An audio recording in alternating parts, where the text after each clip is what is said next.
Hey everybody, Sean Kennedy here for Open Visual Effects. Thanks for tuning in again. I've got something I'm super excited to show you. It's coming up in Blender version 2.90, and as of May, it has turned up in the daily builds. So if this is something you think you could use, it is available in the 2.9 alpha versions. If you want to go ahead and download it. This is again regarding the lens distortion, which we dealt with already with the ST maps. But I was finally able to convince Sergey over at the Institute to throw in a Nuke lens distortion model. If you've done any of this stuff before, you'll notice that the polynomial and the divisions do not go into Nuke or Natron or Fusion. You can't just plug these K1 and K2 values in and get the same results, the same lens distort results. Now you can. Before you solve, set this to Nuke out of your lens distortion models, and when you paste these numbers, here you can see this one's like negative 0.013032.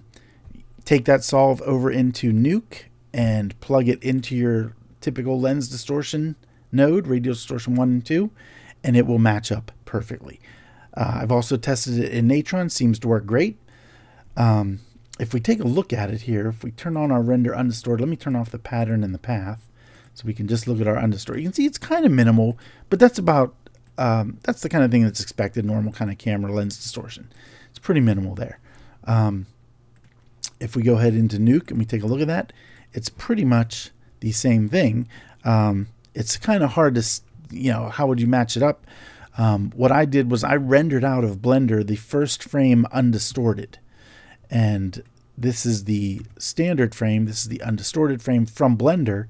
So it should match the undistorted in Nuke the same. If you put them together with a difference mode, you can see that yes, they do indeed match perfectly. If you turn off that distort, you can see they don't match.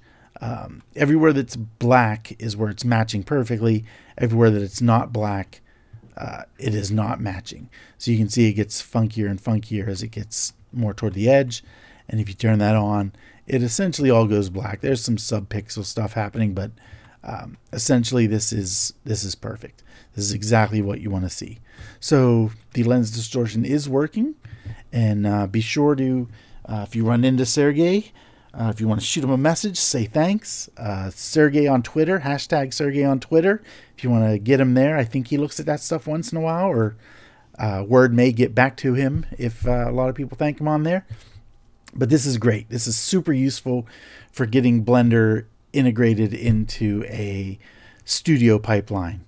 It's actually a really big deal for that kind of thing. So yeah, thanks to Sergey, and thanks to everyone again, of course, at the Institute. They're always doing amazing work. And yeah, enjoy.